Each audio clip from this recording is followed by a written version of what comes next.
नमस्कार। आज की इस खास चर्चा में स्वागत है। ये 11 जुलाई 2025 के जरूरी समसामयिक विषयों का विश्लेषण है, भाग 1। और ये यूपीएससी उम्मीदवारों के लिए विशेष रूप से तैयार किया गया है। जैसा आप जानते हैं, हम अलग अलग स्रोतों से जानकारी लाते हैं। हो सकता है कुछ विषय पहले भी सुने हों, तो एक तरह से आपका पुनरीक्षण मतलब रिविजन भी हो जाएगा।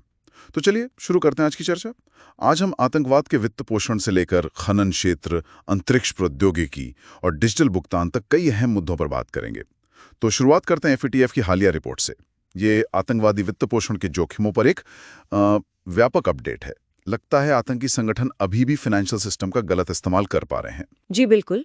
और इसमें जो चिंता की बात है वो ये कि जोखिम बढ़ाने वाले कारकों में अब अकेले काम करने वाले या छोटे समूह भी शामिल हैं, जिन्हें कम फंडिंग चाहिए होती है। अच्छा। हाँ, और फिर अफ्रीका और दक्षिण एशिया में असुरक्षित सीमाएं हैं और वो मुक्त ट्रेड क्षेत्र यानी फ्री ट्रेड जोन्स, जहां नियम थोड़े ढीले हैं। और ये फंडिंग के तरीके वो कैसे बदल रहे हैं? मतलब सिर्फ पारंपरिक तरीकों पर तो निर्भर नहीं होंगे अब? नहीं, पारंपरिक तरीके जैसे कैश लेन देन, हवाला, वो तो चल ही रहे हैं।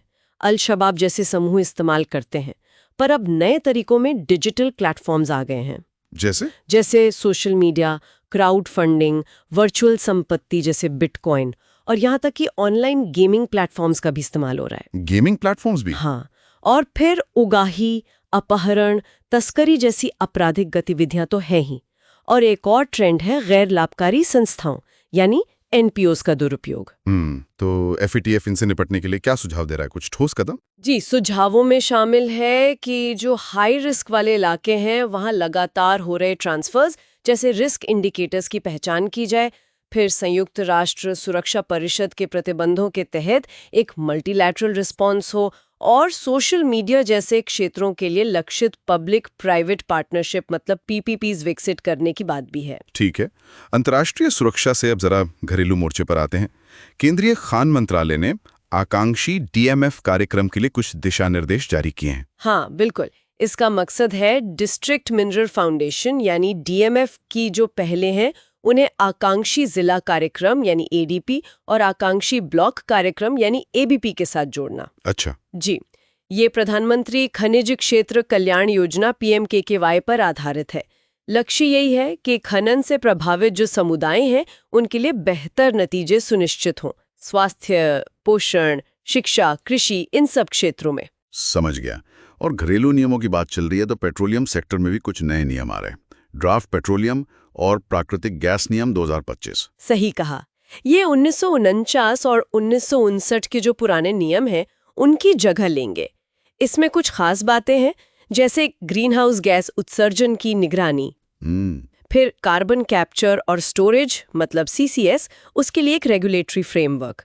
और एक और दिलचस्प बात है कि तेल क्षेत्र के ब्लॉक के अंदर ही सौर, पवन, हाइड्रोजन जैसे इंटीग्रेटेड रिन्यूएबल प्रोजेक्ट्स की अनुमति होगी। अच्छा, ये तो काफी अहम है। जी, इसमें एक स्थिरीकरण क्लॉज भी है जो निवेशकों को भविष्य के कानूनी या टैक्स बदलावों से बचाता है, और सारा ऑपरेशनल डेटा और सैंपल भारत सरकार का होगा। बाहर इस्तेमाल के लिए मंजूरी लेनी होगी और विवादों के लिए एक अलग अथॉरिटी भी बनेगी। चलिए अब टेक्नोलॉजी की तरफ बढ़ते हैं।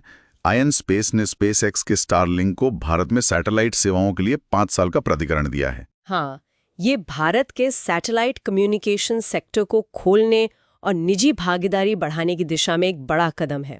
देखिए, सैटेलाइट कम्युनिकेशन दूर दराज के इलाकों को जोड़ने, आपदा राहत, नेविगेशन, इन सब में बहुत महत्वपूर्ण है। बिल्कुल। और जो 2023 की भारतीय अंतरिक्ष नीति है वो भी गैर सरकारी संस्थाओं मतलब एनजीओज को पूरी स्पेस वैल्यू चेन में भाग लेने के लिए प्रोत्साहित करती है। और डिजिटल क्षेत्र में एक और बड़ी खबर, नामीबिया यूपीआई सिस्टम अपनाने वाला पहला अफ्रीकी देश बनने जा रहा है। जी हाँ, ये यूपीआई के अंतर्राष्ट्रीयकरण में एक बहुत महत्वपूर्ण कदम है।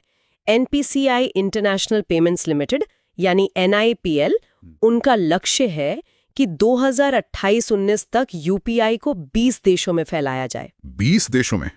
वाह। हाँ, तो नामीबिया का जुड़ना एक अहम पड़ाव है। इससे सीमा पार पेमेंट आसान होती है, व्यापार बढ़ता है, और ये भारत की एक तरह के डिजिटल डिप्लोमेसी भी है।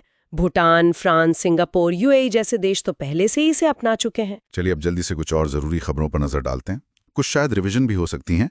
एडमिरल्टी एक्ट 2017, केरल सरकार ने इसका इस्तेमाल किया है। हाँ, एक जहाज डूबने पर पर्यावरणीय नुकसान के लिए मुआवजे की मांग की है। ये एक्ट समुद्री दावों से जुड़ा है, जैसे जहाज़ों को नुकसान, जीवन की हानि या पर्यावरण को नुकसान, और ये संबंधित हाई कोर्ट्स को अधिकार क्षेत्र देता है। अच्छा, और वित्त मंत्री ने कहा है कि एनबीएफसीज अब शैडो बैंक नहीं है। इसका क्या मतलब हुआ? देखिए, शैडो बैंकिंग का मतलब होता है वो वित्तीय संस्थाएं जो पारंपरिक बैंकिंग सिस्टम के बाहर काम करती हैं और जिन पर उतनी रेगुलेटरी निगरानी नहीं होती। तो शायद ये बयान पिछले कुछ सालों में एनबीएफसीज के लिए बढ़े हुए रेगुलेशन की तरफ इशारा कर रहा है। रक्षा क्षेत्र में भी कुछ अपडेट्स हैं? जी हाँ, भारत ने स्वदेशी anti submarine rocket system ERASR का परीक्षण किया है। ये DRDO ने नौसेना के लिए बनाया है। और एटैग्स? हाँ, advance towed artillery gun system, ये भी स्वदेशी है, DRDO ने डिजाइन की है, लंबी दूरी की तोप है, इसे भी सफल बताया गया है। और पहला स्वदेशी डाइव्यू सपोर्ट वेसल INS निस्तार नौसेना को सौंपा गया है। ये गहरे समुद्र में गोताखोरी और बचाव कार्य कर सकता है। एक और चीज थी, कैटास्ट्रोफी बॉन्ड्स यानी कैट बॉन्ड्स। ये क्या है? हाँ, ये एक तरह के फाइनेंशियल इंस्ट्रूमेंट हैं जो प्राकृतिक आपदाओं से जुड़े जोखिमों को मैनेज करने में मदद करते हैं। मतलब निवेशक इसमें पैसा लगाते हैं, उन्हें अच्छा रिटर्न मिलता है, लेकिन अगर कोई तयशुदा आपदा आ जाती है, जैसे किसी खास तीव्रता का भूकंप, तो वो अपना मूलधन खो सकते हैं। अच्छा, दिलचस्प है।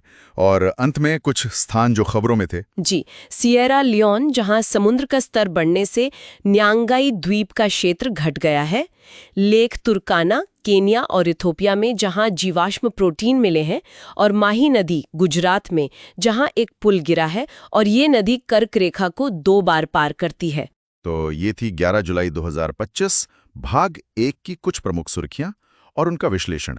हमने अंतर्राष्ट्रीय वित्त से लेकर घरेलू नीतियों, प्रौद्योगिकी और रक्षा तक कई क्षेत्रों को कवर किया। हाँ, और आज की चर्चा ये भी दिखाती है कि कैसे ये सारी चीजें वैश्विक घटनाक्रम, घरेलू नीतियां, तकनीकी तरक्की और पर्यावरण की चिंताएं आपस में कितनी गहराई से जुड़ी हुई हैं। इन लिंक्स को समझना बहुत जरूरी है। बिल्कुल।